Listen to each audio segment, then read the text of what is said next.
보이시나요? 보이시면 동그라미 한번 해주시면 되겠습니다. 아, 네. 잘 보이시는군요. 아, 김선인 집사님 이렇게, 안경에다가 잘 보이신다 해주시고, 재밌네요. 네, 우리 또 다른 분들도 들어오시고 계시네요. 네, 우리, 오늘 벌써 절반이 넘었습니다. 우리 오리엔테이션까지 하면 벌써 7번째 시간이고요. 이제 조금만 더 달려가면 구약을 마칠 수 있게 됩니다. 우리 지금 밝은 분위기로 시작했는데 사실 오늘 그림들이 사실 좀 다 어두워요. 근데 어두운데 뭐 그래도 그런 주제도 한번 다뤄볼 만하니까요. 우리 말씀 그냥 책에 있는 그대로 넣습니다. 개역개정판 아니고요. 책에 있는 그런 버전인데 같이 읽어보도록 하겠습니다. 시작. 사람이 걸어 다닌다고는 하지만 그 한평생이 실로 한오라기 그림자일 뿐. 아멘. 이런 구절이 있나 싶었어요. 이제 시편을 좀 다루게 되는데요. 시편의 특성상 이제 무슨 지식을 드린다거나 스토리를 알려드리거나 이런 거는 없어요. 근데 이 시편의 기자들의 그 감정이 다 들어있는 건데, 이제 제목이 벌써 공동묘지죠. 보면은 뭔가 사람이 다니지만 결국에는 뭐 흩어지는 그림자 같다. 뭐 이렇게 되어 있는 표현인 것 같습니다. 네, 긴 말보다 그림 같이 보시도록 하겠습니다. 네, 딱 열자마자 공동묘지네. 라는 생각이 들죠. 한번 느끼시는 감정 또 혹은 단어 아니면 궁금하신 점 좋습니다. 다 올려주시면 같이 얘기 나눠보도록 하겠습니다. 저는 보면서 되게 공동묘지긴 공동묘지인데 정말 빼곡하다라는 생각이 좀 많이 들었어요. 그래서 실제로 이렇게 붙여서 이렇게 하지는 않잖아요. 그래서 이렇게 빼곡하게 는 이유가 있을까? 정말 더 많고 뭔가 갑갑한 느낌을 표현하고 싶었을까? 라는 생각도 들고 많은 비석들이 쫙 모여있는 묘지의 모습들이 보입니다. 채팅 올려주시면 같이 또 얘기 나눠보도록 하겠습니다. 아까 그림자일 뿐 하면서 이제 그림자도 뭔가 보이는 것도 같고, 또 이제 묘지들이 같은 듯 또 다른 형태로 보이는 것 같습니다. 네, 채팅 올려주시네요. 같이 보도록 하겠습니다. 최현주 집사님, 네, 무덤 오른쪽 뒤편에 사람의 뒷모습처럼 보이는 게 있습니다. 흐릿해서 금방 사라질 것 같습니다. 오른쪽 뒤편에 사람 그림자? 그쵸. 저도 이제 그림자로 봤고, 이게 사람처럼 보이죠? 이게 사람 뒷모습처럼 보이기도 하고, 저는 이게 큰 그림자가 이게 전체 아래까지 쭉 가리는 것처럼 보기는 했고요. 그래서 뭔가 사람이 이걸 지켜본다는 생각은 들지요. 그래서 이 사람은 누굴까? 라는 생각도 많이 들었습니다. 아마 시편의 기자의 모습이겠죠. 죽음을 바라보는 사람의 자신의 모습을 여기 그림자로 투영해서 보는 것 같다는 생각도 듭니다. 네, 채팅 또 올려주시면 얘기 나눠보도록 하겠습니다. 네. 윤혜린 집사님 올려주셨네요. 비석은 밝게 표현되어 있고 그림자는 어둡게 드리워져 있어요. 그러네요. 이제 그림자에 가려져 있는 비석 이런 건 제외하고는 보니까 비석이 전부 밝게 비춰지고 있네요. 빛나고 있어요. 약간 어떤 의미일까요? 오히려 죽은 자들이 더 빛나는 인생인가? 라는 생각도 들고요. 오히려 살아있는 사람이 어둡게 표현되어 있고 아이러니한 것 같죠? 뭔가 죽음이 더 어둡고 삶이 더 밝다라고만 생각하고 있는데 이 그림에서는 반대로 표현한 것도 같다는 생각이 듭니다. 권선영 집사님, 몇 개 무덤에 초록풀과 꽃이 보이네요. 그쵸? 이 왼쪽 하단에 있는 두 개도, 오른쪽에도 하나 있네요. 보니까 어떤 거는 없는데, 몇 개에는 초록풀과 꽃이 보입니다. 라고 되어 있어요. 뭔가 죽어있지만, 죽은 자리지만 뭔가 생동감이 있는 것 같고, 그런 느낌도 드네요. 그래서, 이렇게, 우리나라에 있는 무덤이랑 좀 다른 방식인 것 같아요. 이렇게 앞쪽에다 이렇게 단위에다 꽃을 심고 이런 모습들은 잘 못 보게 되는데, 외국은 이런 방식인지 싶기도 하고, 독일 화가니까 독일 묘지는 이렇게 돼 있나? 라는 생각도 좀 드네요. 네. 더 올려주실 분 없으실까요? 네. 없으시면 넘어가 볼까요? 중간에라도 올려주시면 같이 얘기 나누도록 하겠습니다. 그럼 한번 넘어가 보도록 할게요.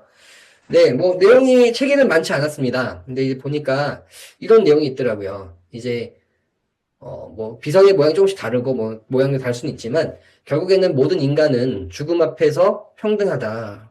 뻔하고 당연한 얘기이긴 하지만, 그 사람이 가난하든 부하든 지식이 많든 아니든, 결국에는 인간은 다 죽고 평등하다라고 하면서, 죽음이라는 존재가 굉장히 무섭고 두렵고 피하고 싶은 걸로 표현하지 않고요. 이 책에서는 모두가 가장 공평해지는 순간으로 표현을 좀 하는 것 같더라고요. 그래서 죽음 앞에서 인간은 평등하다. 그런 걸로 표현한 그림이 아닐까라고 이야기를 하고 있습니다. 그 다음에 이제, 아까 전에도 누가 표현해 주셨어요. 비석이 더 밝다라고 해주셨는데 그것도 같은 내용이지 않을까 싶어요. 오히려 우리의 삶이 평소에 다니는 살아있는 우리의 모습이 나그네고, 도리어 죽음의 모습이 나그네의 인생을 마치고 가는 가장 고향으로 가는 인생이 아닌가라는 그 이야기가 들어있어요. 제 이야기가 아니라 책에 그런 내용들이 좀 적혀 있더라고요. 그러면서 우리에게 질문을 책은 던져주고 있습니다. 죽음이라는 것이 우리는 그냥 세상에서는 죽으면 끝이라고 생각하는데 죽음은 끝일까, 시작일까라는 질문을 던지고 있더라고요. 물론 끝이기도 하고 시작이기도 하겠죠. 여러분들은 뭐에 더 가깝다고 생각하시나요?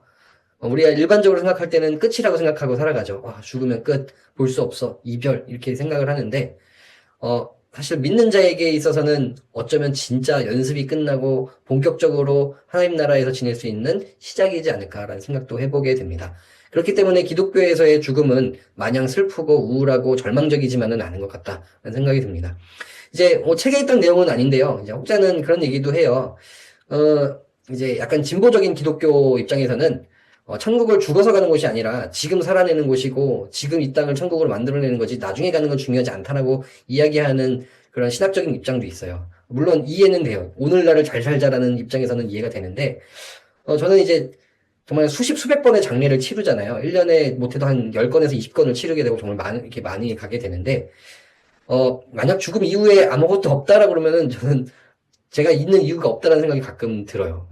그리고 우리가 너무나도 슬픈 인생이겠다는 생각도 듭니다. 그 이후에 뭔가 시작이 되고 만나고 더 아름다운 그것이 있어야 우리가 그래도 이렇게 믿어야 또 우리가 이 땅에서도 힘내고 위로받고 하지 않은가라는 생각을 좀 해보게 됩니다. 네, 넘어가 보도록 하겠습니다. 이제 묵상을 뭐 좀 하게 됐는데요.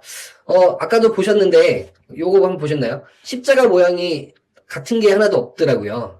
그쵸? 이 십자가 모양들이 다 달라요. 뭐 우리가 흔히 보는 나무 십자가도 있고 돌 십자가도 있고 십자가에 막 동그란 게 달려 있는 것도 있고 뭐 이렇게 여러 가지 문양이 있는 것도 있는데요.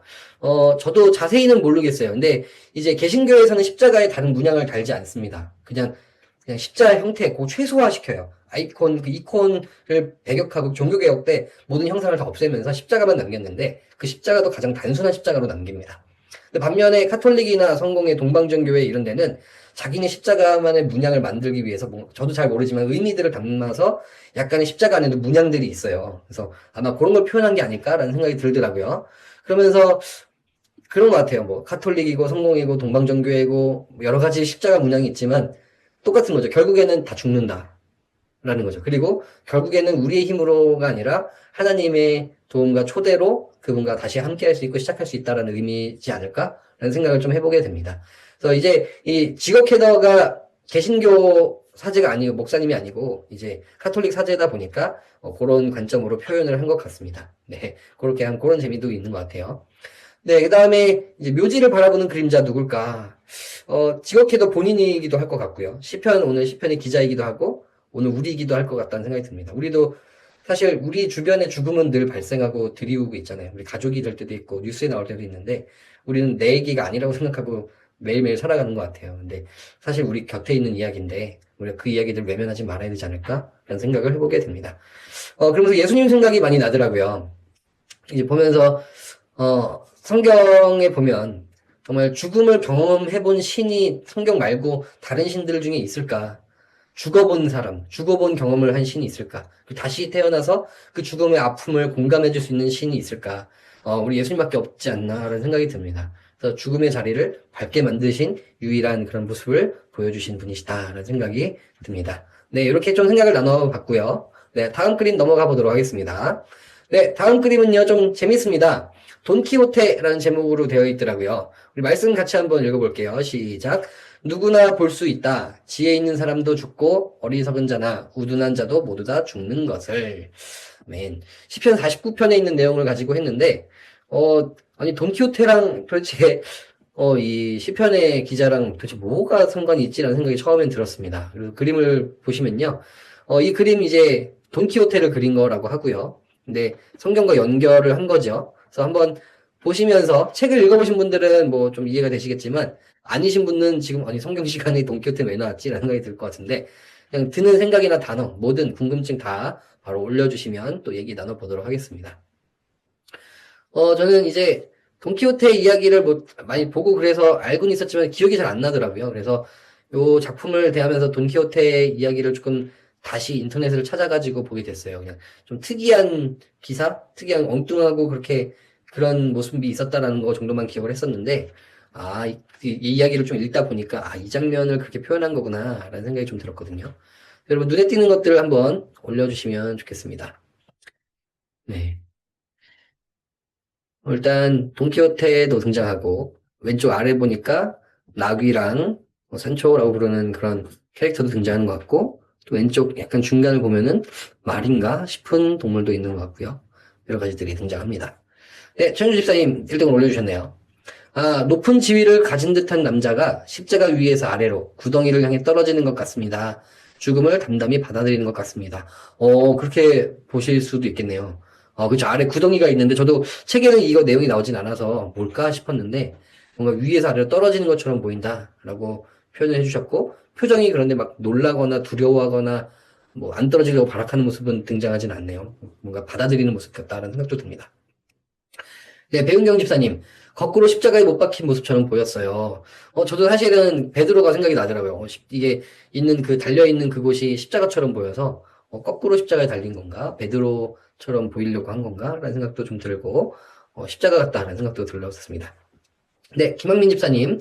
좌측 하단의 캐릭터가 참 우스꽝스럽고 재밌게 느껴집니다. 그쵸, 지금 왼쪽 하단에 보니까 낙이랑 또 이제 그거를 안아주고 있는 한 캐릭터가 등장을 하고 있고요. 뭔가 여기 뭔가 어둡고 진지한 그림에 비해서는 뭔가 귀엽게 보일 정도로 조금 우스꽝스럽게 그린 것 같습니다. 그래서 뭔가 대비를 시켜놓은 것 같기도 하고 의도가 뭘까라는 생각도 듭니다. 네, 여러 가지 것들이 보이는데요. 뭐 죽음과 관련된 이야기라고 하는데 한번 더 올려주시는 분 없으시면 중간에 올려주셔도 됩니다. 한번 그러면은 같이 나눠보도록 하겠습니다. 네, 요거를 딱 보시면은, 하실 것 같아요. 제가 설명을 드리려고 그림 찾다 보니까 어린이가 읽는 동화 돈키호테밖에 안 나오더라고요, 그림이.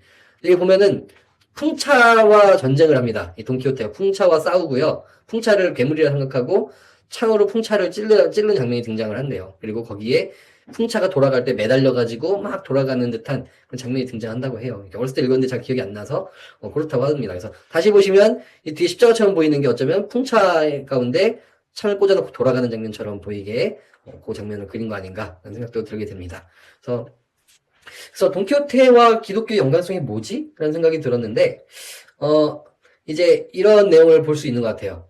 이제 돈키호테 하면은 이상과 망상으로 인해서 뭔가 파멸하고 또 신념으로 인해서 고통하고 그러니까 어떻게 보면은 엉뚱한 적과 싸우면서 힘겨워하는 그런 돈키호테가 모습이 등장해요. 근데 자기는 어떤가요? 진지하게 정말 진심을 다해서 싸우는 모습이 등장하고 사람들이 봤을 때는 우스꽝스러운 모습으로 보이는 게 돈키호테잖아요.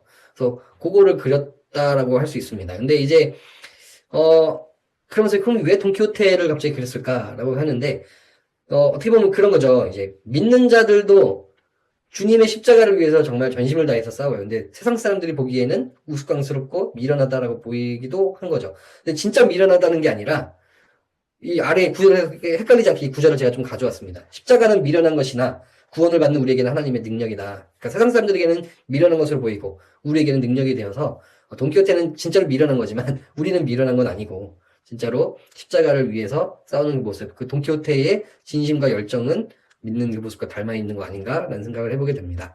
그러면서 이제 그래서 돈키호테와 연결을 해서 이제 그렸던 것 같습니다. 그래서 참 기발하다 하면서 어떻게 그 이야기를 가지고 이거를 그렇게 표현을 했을까 하면서 어리석은 자나 우둔한 자나 결국엔 다 죽고 지혜로운 사람도 죽고 다 죽는데 그 죽음 가운데에서 미련해 보이는 그 사람들이 도리어 오히려 마지막에 주님의 선택을 받는다라는 이런 이야기가 아닐까라고 저는 좀 이해를 해봤습니다. 조금 요 내용은 조금 이해가 안 되긴 하는데 어렵긴 하더라고요. 그래서 저는 이 풍차에 박혀 있는 창을 놓으면 살 수 있잖아요. 그러니까 아까 여기 보시면 창을 지금 십자가에다 박아놓고 있거든요. 사실 이걸 구덩이로 떨어질 수도 있는데 이 빙빙 돌 때 안전한 곳에서 놓으면 살 수 있는데도 불구하고 놓지 않아요. 근데 그걸 보면서 십자가에 달리신 예수님도 생각이 들더라고요. 예수님 또한 십자가에서 내려오실 수 있는 힘이 있으셨죠. 그냥 안 박히실 수도 있고 내려오실 수도 있는데 놓지 않으시죠. 왜냐하면 세상의 모든 죄를 지고 가시기 때문에 십자가에 박힌 그것을 놓지 않는 예수님이 좀 오버랩되는 것 같다라는 생각을 해보게 되고요. 아까 전에도 이제 얘기가 나왔었는데 거꾸로 달려있음에도 불구하고 떨어지면은 구덩이 같은 것이 보이는데도 불구하고 평온해 보이는 모습이 예수님과 닮게 그린 거 아닐까라는 생각이 듭니다. 그리고 이제 아까 전에 우스꽝스럽게 보인다라고도 했는데 이 장면이 약간 저거랑 비슷하더라고요. 십자가상에서 제가 가져오진 못했는데 십자가상에 달려있을 때 십자가 앞에 나온 두 존재가 있었어요. 마리아와 요한은 그 자리를 뜨지 않고 있었잖아요. 그래서 그 십자가에 달린 예수님을 바라보면서 그 자리를 지켰던 그 두 존재가 여기에는 나귀와 산초로 이렇게 표현을 한 것 같다 하면서 곁에를 지켜주는 누군가가 있어야 된다라는 생각이 들면서 오늘 우리도 예수님의 십자가를 바라보면서 그 자리를 지킬 수 있는 사람들이 되어야 되지 않을까라는 생각을 좀 해보게 되었습니다. 그래서 그렇게 한번 나눠봤고요. 네, 짧고 굵은 구절입니다. 한번 같이 읽어보겠습니다. 시작. 내가 새벽을 깨우련다. 아멘. 시편 57편 8절입니다. 한번 그림 먼저 볼게요. 근데 저는 이번 시간에서는 저는 이 그림이 제일 강력하게 저한테 좀 다가왔던 것 같아요. 색감도 그렇고 뭔가 앉아있는 그 모습이 그냥 느낌으로 왜 이렇게 나랑 닮아 있는 것 같지? 이런 생각도 들고 여러 가지 좀 마음 감정들이 들더라고요. 각자 다르시겠죠? 한번 요 그림 보시면서 어떤 마음들이 드시는지 또 뭐가 눈에 들어오시는지 같이 한번 나눠주셔도 좋을 것 같습니다. 네, 채팅 한번 올려주시면 좋을 것 같아요. 저는 뒤에 일단 색감이 붉은 배경, 되게 노을이 지는 건지 해가 지는 건지 뜨는 건지 저는 지는 것처럼 보이긴 했는데 보면서 정말 옷까지도 색깔이 다 스며들 정도로 강렬한 그 모습이 편안해 보이면서도 지쳐 보이지만 뭔가 승리한 것 같기도 하고 여러 가지 감정이 교차하는 그림이었습니다. 네, 최윤 집사님 먼저 올려주셨네요. 하늘 색깔, 산의 색깔, 사람의 얼굴, 옷의 색깔 모두 붉은색으로 같습니다. 그쵸, 이게 뭔가 전체가 같은 색으로 다 물들어 있으면서 뭔가 땅과 확실히 구분되면서 뭔가 모두가 다 붉은색으로 채워져 있는 것이 눈에 띄는 것 같습니다. 뭔가 하늘과 완전히 살짝 선으로만 살짝 구분되어 있고 하늘과 동화된 것 같은 그런 느낌이 들더라고요. 그래서 좀 되게 멋있다 생각이 들었습니다. 좀 더 올려주시면 얘기거리가 있을 것 같아요. 네.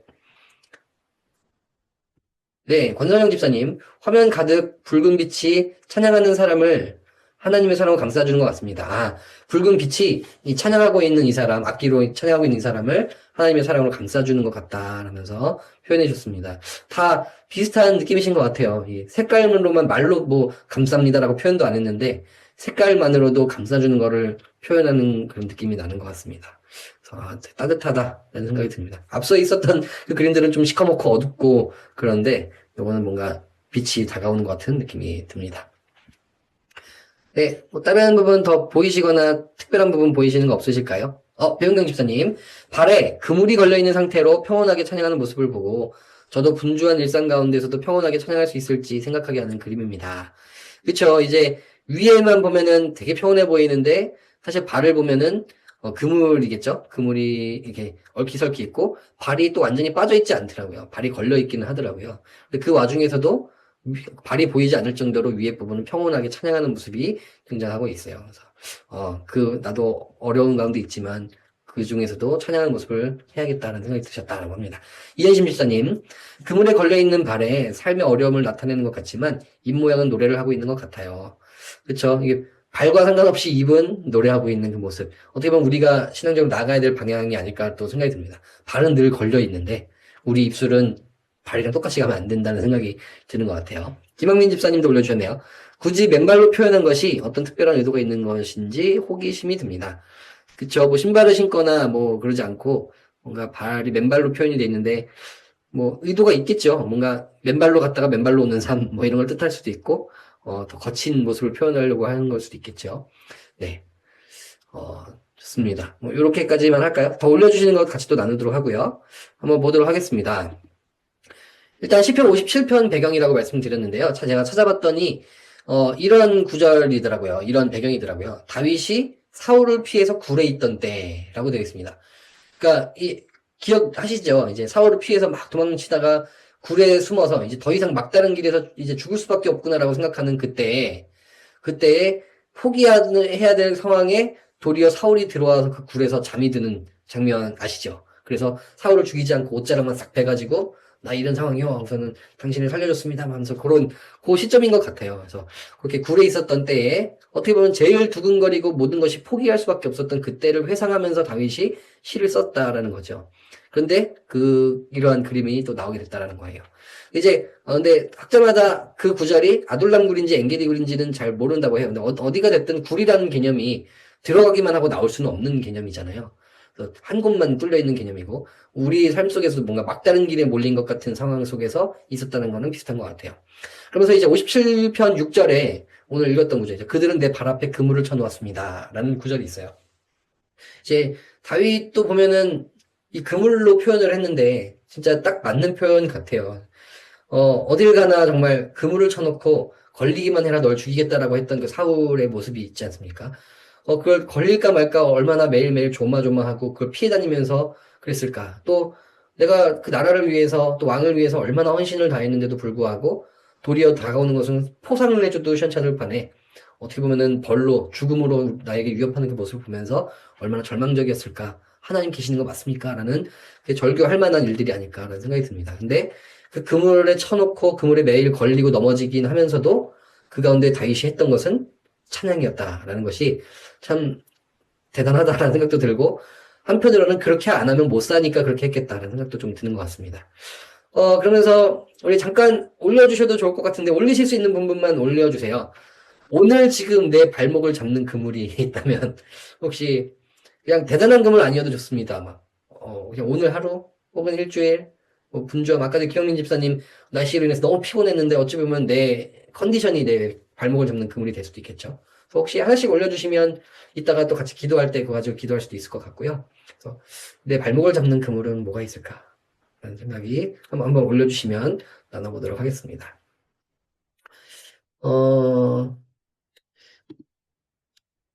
네. 저는 이걸 보면서 내 발목을 잡는 그물은 뭐지? 라고 생각하면서, 지금 막 엄청 아프고 이런 건 아닌데, 건강이 점점 예전 같지 않고 안 좋아지는 걸 느끼면서, 야, 이거 그물이 지금은 좀 얼기설기한데, 점점 촘촘해지겠다. 이런 생각도 약간 해보게 되고요. 또, 뭔가, 사람으로서 인정받고 싶고, 뭐 이런 여러 가지 제 의나 제 마음 같은 것들이 그물이 될 수도 있겠다라는 생각을 좀 해보게 됐습니다. 네.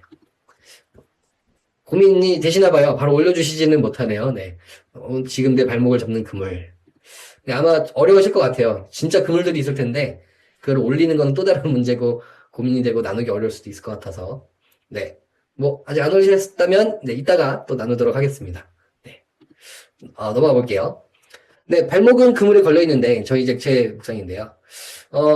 시편의 후반부는 보면은, 이건 책 내용이네요. 발목은 그물에 걸려 있지만 이 시편의 전반부는 되게 고통 중에 있어요. 또 후반부로 가면은 내면에 대한 풍족함과 또 주님 주신 자유에 대해서 쓰고 있습니다.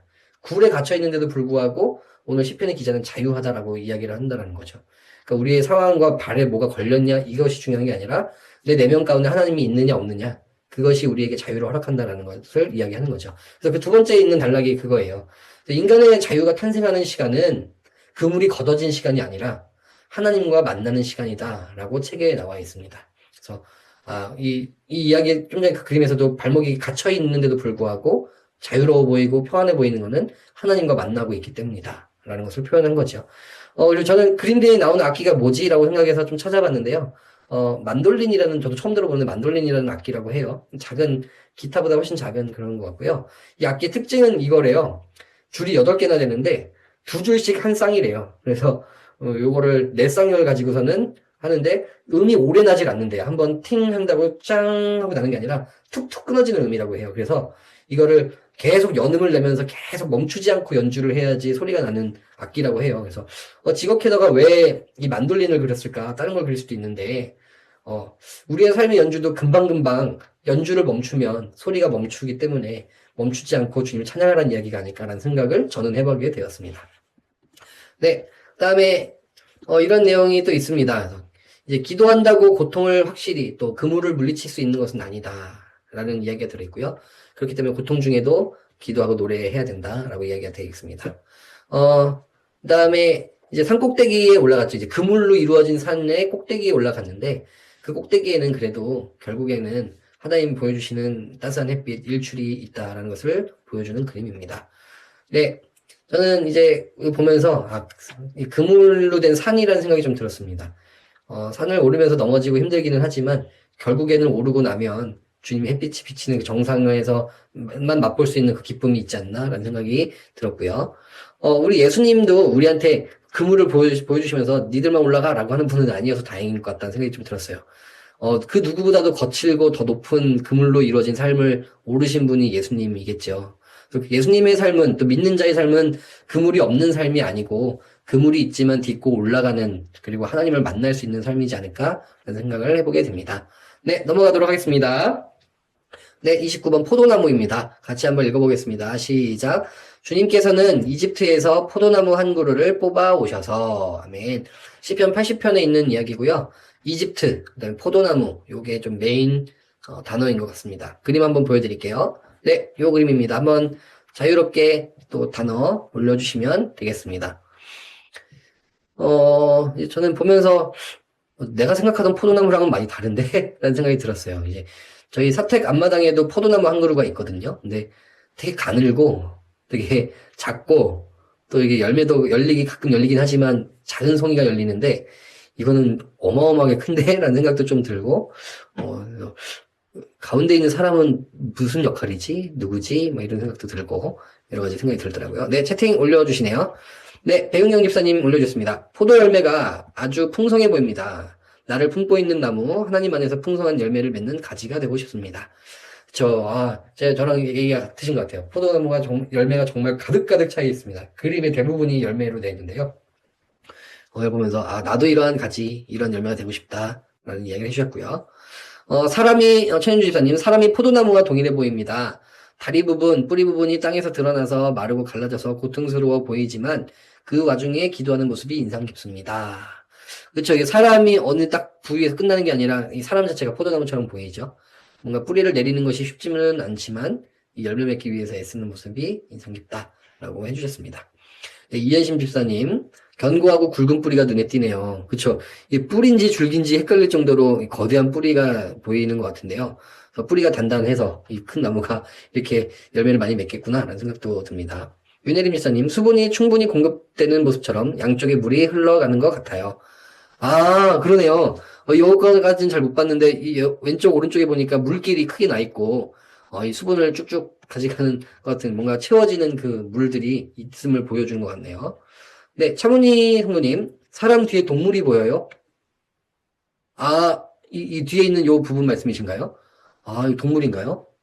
그래서, 네, 이거 책에서도 잠깐 나왔던 것 같긴 한데, 근데 어느 동물인지는 잘 모르겠는데, 저도 이 부분이 뭐지? 라는 생각이 들었는데, 네, 뭔가 동물이 딱 버티고 있는 것도 같고, 요거는, 책 읽었는데 잘 기억이 안 나요. 그래서 같이 나눠주셔도 좋을 것 같습니다.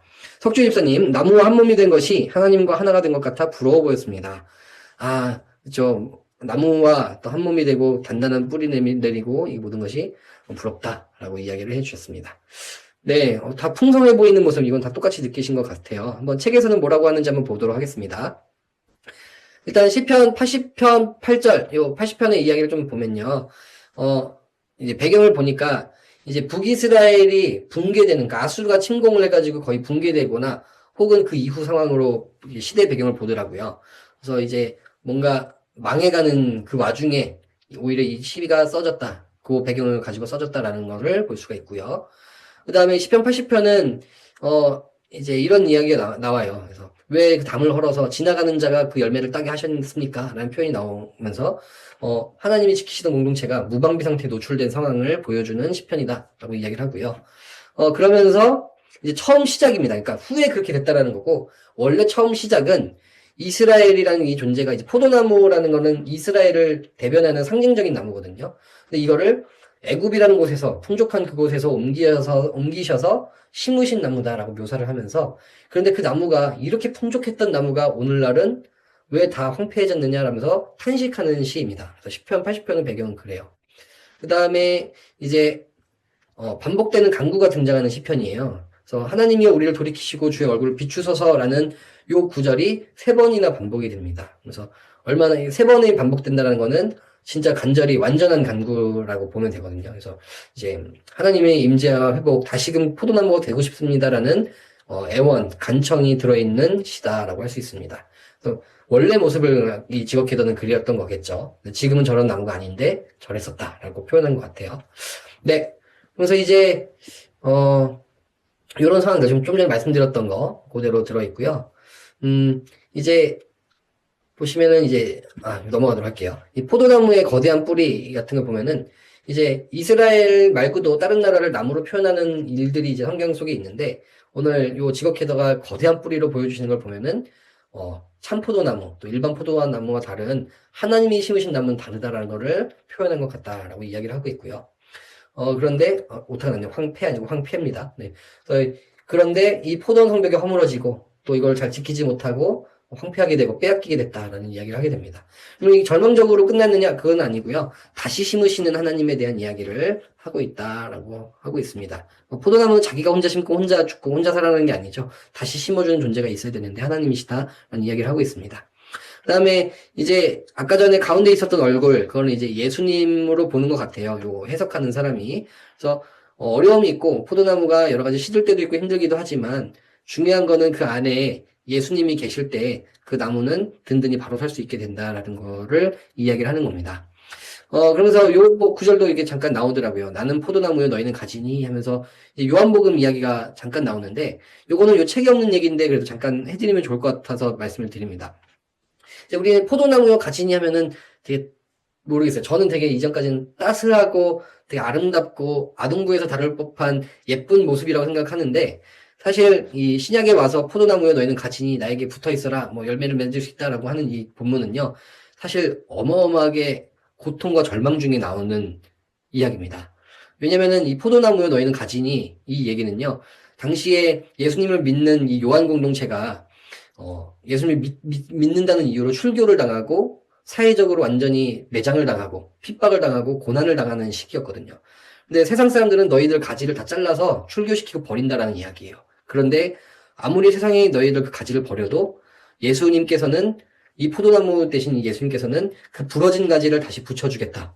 그래서 접붙임을 받아서 너희들은 원래 버려진 가지고 부러진 가지지만 예수님께 붙어 있으면 다시금 생명력을 얻고 열매를 맺을 수 있는 나무가 될 수 있다라는 그런 이야기입니다. 그래서 예수님 믿다가 버려져도 끝까지 예수를 믿어라라는 그 구절이 포도나무에 너희는 가지니입니다. 그래서 좀 통하는 것이 있는 것 같아요. 직업캐도도 그걸 가지고선 좀 그린 것 같아요. 그래서 아까 그 이 그림이 좀 마냥 따스하고 생명력 있는 그림이 아니라 만약 이 그림의 가운데 있는 예수님이 없다면 이 나무는 바로 곧바로 시드는 나무가 된다라는 걸 표현한 것 같다라는 생각이 좀 듭니다. 네. 이제, 이제 작은 포도나무가 아니고 이렇게 열매가 많고 풍성한 나무인데도 불구하고 결국에 이스라엘의 그 당시의 결말은, 멸망이었고 또 하나님을 등져버리는 모습들이 등장하지 않습니까? 그래서 오늘 우리에게 그런 모습은 없는지 돌아봐야 되겠구나. 나도 하나님이 심으신 풍성한 포도나무인데 나는 오늘 어떻게 살아가고 있는가? 내 안에 예수가 있는가? 돌아봐야 되겠죠. 네. 다음에, 이거 같은 얘기를 드렸습니다. 네, 넘어가 보도록 하겠습니다. 네, 마지막입니다. 네, 지붕 위의 새라는 그림이고요. 같이 시편 읽어보도록 하겠습니다. 시작. 내가 누워서 잠을 이루지 못하는 것이 마치 지붕 위에 외로운 새 한 마리와도 같습니다. 아멘. 시편 102편이고요. 저도 익숙하지 않은 시편이에요. 많이 읽기는 했겠지만 그냥 쓱 넘어갔던 구절인데 지붕 위에 외로운 새 같다. 우리의 삶이 그렇게 비유를 하면서 그림을 그렸습니다. 네, 저는 약간 공포영화 한 장면이 떠올랐던 것 같거든요. 여러분들 어떻게 보셨는지 채팅으로 올려주시면 얘기 나눠보도록 하겠습니다. 그래서 약간 저는 지금 절규하고 이렇게 뭔가 놀래고 있는 아래에 있는 누워있는 사람? 이 사람 얼굴이 뒤집어 보면은 약간 문구의 절규 같기도 하고 그래서 이게 뭐지? 이 그림은 뭘까라는 생각이 좀 들었습니다. 네, 배윤경 집사님 지붕을 빨리 고쳐야 네, 되게 현실적이시네요. 지붕을 빨리 고쳐야 잠을 편하게 잘 수 있지 않을까요? 이런 집에서는 저도 잠을 못 잘 듯. 네, 이라고 해주셨어요. 네, 그렇죠. 지붕이 없는 집에서 이렇게 자고 있는데, 그렇죠. 어찌 보면 오늘 우리의 삶이 이런 지붕 없는 집이라고 표현하는 것 같기도 하고, 네, 재밌네요. 재미난 표현 감사합니다. 네, 천연주 집사님, 새의 모습과 사람의 표정이 같아 보였습니다. 둘 다 울부짖고 있는 듯 보입니다. 저도 사실은 이따가 얘기하지 않고 지금 얘기도 될 것 같아요. 이 새도 위에서부터 이렇게 아래로 퍼지는 삼각형 구조인데 저는 이 사람의 얼굴이랑 이 손까지 해가지고 여기도 약간 위에서 아래로 삼각형 느낌이 나더라고요. 뭔가 위아래가 똑같이 보인다는 생각을 했는데 저만 그렇게 생각하진 않는 것 같습니다. 네, 이현심 집사님 편하게 눕지 못하는 모습이 출산할 때 모습 같아 너무 불편하고 힘들어 보여요. 이 출산의 모습과 비슷하다라고 하는 건 저는 생각하지 못했던 관점인데 진짜 그러네요. 이거 되게 고통스러워하면서 뭔가 불편해 보이고 힘들어 보이고 그 출산이라는 단어를 들으니까 더 힘들어 보이는데요, 이 사람이. 이게 네, 뭐 저는 경험하지는 못한 거라 곁에서 보기만 했던 경험이라 이게 얼마나 고통스럽고 아픈지는 잘 모르겠네요. 근데 하지만 그렇게 얘기를 하시니까 진짜 힘들어 보인다는 생각이 듭니다. 네, 윤혜림 집사님 어둡고 안전하지 못한 집에서 따뜻하고 포근해 보이는 침대와 잠옷이 크게 대조되어 보여요. 아, 저도, 그렇네요. 집은 이 모양 이 꼴이고, 다 지붕도 뚫려 있고, 막 새가 집에 날라다니는데, 잠옷도 입고 있죠, 그쵸? 잠옷도 입고 있고, 침대에 누워있고, 깨끗한 이불도 덮고 있습니다. 그러니까, 어찌 보면은 세상적인 모든 거를 다 갖추고 내가 편하게 만들려고 할지라도, 결국에는 하늘이 돕지 않는다면, 하늘이 뚫려 있으면 무슨 소용이냐라는 얘기를 하는 것 같다는 생각이 드네요. 되게 좋은 인사이트 감사합니다. 네, 더 없으시면 한번 얘기 나눠보도록 하겠습니다. 올려주셔도 되고요. 네, 시편 102편도 어떤 시편이지 하고 좀 찾아봤는데요. 이 시기는 이제 포로기입니다. 포로기. 그러니까 이미 나라는 다 망했고요. 아까 시편보다 훨씬 뒤인 거죠. 포로기가 돼서 이미 끌려가고 나라가 없어진 상태에서 이제 한 개인의 깊은 고통이 시온의 회복 소망과 결합된 탄식기도다. 다시금 우리 나라를 회복시켜 주십시오. 그러니까 지붕이 없는 듯한 황폐한 곳이 됐습니다. 우리나라가 하면서 다시 회복시켜 주십시오라는 그 기도의 시편이 102편이라고 합니다. 그러면서 우리는 못하니 하나님이 해주십시오라는 희망을 붙드는 고백이다라고 설명이 되어 있더라고요. 이제 그거를 집으로 표현한 거죠. 지붕이 깨지고 망가진 모습, 예루살렘 성전이 무너진 모습을 이렇게 표현을 한 것 같습니다. 보호해주지 않는 집이죠. 그 다음에 이제 등장했던 검은 새 한 마리가 등장하는데요. 주변에 사람도 없고 같이 누워있는 사람도 없고 검은 새 한 마리만 같이 고독을 나누고 있다라고 하는데 불편하죠. 같이 있어주는 게 더 불편해요, 지금 새가. 어떻게 보면은 없는 게 차라리 낫지 않을까라는 생각이 들 정도로 도리어 더 큰 두려움을 증폭시킨다라는 거죠. 저는 이걸 보면서 세상이 우리와 함께 해주는 것 같고 또 뭐 여러 가지들이 내 주변에 있는 것 같지만 사실은 그것으로 인해서 내게 더 큰 외로움과 두려움을 주기도 하지 않습니까? 그래서 저 새가 어쩌면 새가 세상적인 존재들이 아닐까? 라는 생각이 좀 들더라고요. 그러면서 이제 시편의 기도자는 절망과 두려움에 있는데 밤을 지새우고 있는데 아까 전에 뭐 잠 못 들고 절규하는 것처럼 보이는데 어쨌든 이 시편의 기자는 하나님 앞에서 그 기도를 쏟아내고 있다는 거죠. 지붕 뚫린 그곳에서 하나님께 도움을 요청하고 있는 그런 시다라고 되어 있습니다.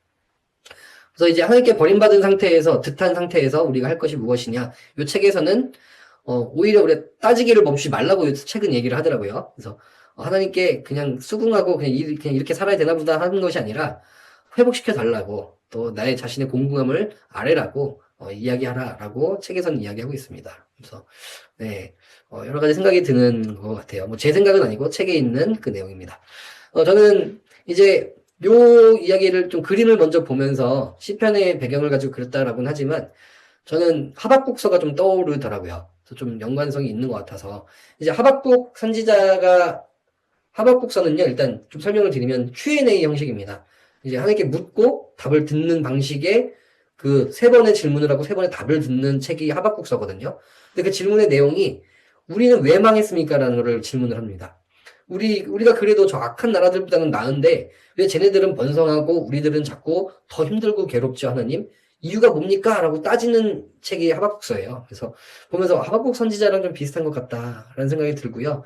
근데 하박국서에서도 답은 똑같아요. 오직 의인은 믿음으로 말미암아 살리라 라는 답을 주세요.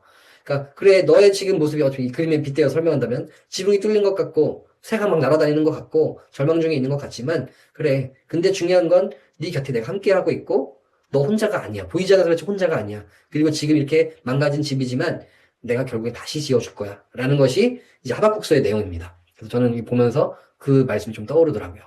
그러면서 하박국이 그때 마음을 바꿔먹고 하나님을 찬양하면서 부른 그 하박국서의 찬양이 무화과 나뭇잎이 무성하지 못하며 포도나무의 열매가 뭐 없으며 외양간에 소가 없을지라도 하면서 믿음으로 말미암아 살겠습니다라는 고백이 하박국서입니다. 그래서 닮아 있는 것 같다는 생각이 좀 듭니다. 네, 그다음에 이제 아까 전에 얘기해 주셨던 거죠. 그래서 오늘 우리의 모습이지 않을까라는 생각을 해보게 됩니다. 누워있는 모습이 우리였다라는 생각을 해보게 됩니다. 네, 이렇게 5그림을 마치게 됐고요. 짧게 그냥 투표 같은 개념입니다. 나는 어느 그림이 가장 인상 깊었는지 한번 나눠주시면 되겠습니다. 채팅으로 어느 그림이다 라고 해주시면 좋을 것 같아요. 한번 그림 다시 한번 보여드릴게요. 네, 저기 새 그림 편하게 포도나무 그 다음에 그물 돈키호테 그 다음에 공동묘지입니다. 어떤 것들이 더 마음에 좀 오셨을까 싶은데요. 이게 전혀 다른 그림들이죠. 어떤 거는 죽음에 대해서, 어떤 거는 또 밝은 해가 떠오르고, 어떤 거는 또 이제, 지붕이 뚫려 있고. 근데 좀 어두운 그림들이 좀 많았던 것 같네요, 오늘은. 네. 어떤 그림이 가장 인상 깊으셨는지 이와 함께 짧게 올려주시면 좋을 것 같습니다. 네. 저는 그냥 개인적으로 제일 따뜻했던 거는 그 그물 그림인 것 같고, 생각을 많이 하게 했던 거는 새 그림이었던 것 같아요. 음, 네. 여러분들은 어떤 그림이 가장 인상 깊으셨는지. 네, 이거 하나씩 올려주셔야 끝이 납니다. 네, 네. 한번 올려주시면, 그냥 이유 안 달고 올려주셔도 됩니다. 그래서 한번 보도록 하겠습니다. 아, 네. 윤혜림 집사님은 공동묘지요. 그래서, 첫 번째 그림이죠. 인생은 덧없지만 환하게 빛나는 비석이 죽음 이후의 삶을 소망해 볼 수 있는 그림이었던 것 같아요. 그 빛나는 비석을 보면서 뭔가 어두운 그림인데 그 너머에 있는 밝음을 보신 것 같아요. 그래서 그렇게 또 인상 깊으셨던 것 같아요. 이현심 집사님은 포도나무 그림이요. 매 순간 주님을 생각하고 함께함으로 주 가운데 멀어져서 풍성한 열매 맺는 삶을 살고 싶어요. 우리 모두의 바람이죠. 기왕이면 열매 맺는 삶 살고 더 단단한 나무가 되고 주님께 붙은 가지가 되고 싶다는 생각은 이 자리에 계신 분들은 다 똑같을 것 같다라는 생각이 듭니다. 네, 천연주 집사님, 공동묘지, 의외로 또 인기가 많은 그림이네요. 죽음에 대해 생각해 보았습니다. 죽음이 시작될 수도 있다는 생각이 희망이 느껴졌습니다. 그렇죠. 우리는 뭔가 죽음, 그러면 끝이라는 단어가 자연적으로 붙어 오게 되는데, 믿는 자에게는 시작이라는 단어로 될 수 있다는 생각에 희망이 느껴졌다. 네, 이게 참 좋은 인사이트를 주는 그림이었던 것 같습니다. 배은경 집사님은 그물 그림이요. 해야 할 일들을 생각하다가 예배에 집중하지 못할 때가 가끔 있거든요. 예배의 찬양에 집중하기엔 참 분주한 저의 모습을 반성했습니다. 네, 좋은 이야기네요. 근데, 그래도 괜찮으신 것 같아요. 왜냐면 오늘 그림에서도 그물을 다 떼어내고 딴 데서 찬양한 게 아니라 여전히 발이 걸려있는데 찬양했잖아요. 그 모습도 하나님 받아주시지 않을까? 라는 생각을 해보게 됩니다. 네, 권서정 집사님. 그물 그림이 기억에 남습니다. 뜻대로 되지 않는 상황 속에서도 그림 속의 사람처럼 기도하고 찬양하며 하나님이 함께 하신 듯함을 느끼고 싶어요. 라고 나눠주셨어요. 네, 보니까 발에 뭐가 걸렸느냐보다 우리 입술이 더 중요하다는 생각이 많이 드는 것 같습니다. 귀한 나눔 감사합니다. 우리 이 시간에 우리 같이 그러면 짧게 기도하고 마칠 텐데요. 오늘 각자가 주셨던 마음들 또 그걸 가지고 기도하겠습니다. 함께 기도합니다. 사랑의 하나님 참 감사합니다. 오늘도 주님께서 주시는 말씀과 또 메시지를 함께 나누고 들었습니다. 우리 각자에게 주시는 마음들이 다를 것이라는 생각이 듭니다. 누군가는 발에 그물이 걸린 것처럼 버겁고 답답하고 분주함 속에 있는 가운데 주님을 바라고 있고 또 누군가는 나무를 키워가고 있는데 그 안에 주님이 잠깐 소홀해져서 내가 잘 자라고 있는 포도나무인가 돌아보게도 됩니다. 또 누군가에게는 멀지만 가까운 그 죽음에 대해서 생각하면서 두려워하는 것이 아니라 부활이 되시는 빛나는 그 주님을 바라볼 수 있는 믿음을 허락해 주시기를 간절히 원합니다. 또 누군가에게는 지붕이 무너진 것처럼 공허한 삶을 살고 있지만 주님께서 결국에는 그 지붕을 메워주시고 함께 해주시고 도와주실 것이라는 믿음을 갖고 이 시간 나아갑니다. 하나님 우리 각자의 삶과 여러 가지 어려움과 고민과 기도 제목은 다르지만 모두의 해답은 결국 주님이신 것을 이 시간 알고 믿습니다. 우리의 주님 찾아와 주셔서 우리 각자의 어려움을 도와주시고 채워주시고 메꿔주시고 만져주시고 고쳐주시고 치유하여 주셔서 우리 모두가 주님으로 인하여 풍성한 삶 살 수 있도록 우리 주님 세상과는 멀어지고 세상과는 세상을 이길 수 있는 그런 우리 삶이 될 수 있도록 도와주시옵소서. 주님 한 주간의 삶도 지켜주시고 보호해주시기 원하며 감사드리며 예수님의 이름으로 간절히 기도드립니다. 아멘.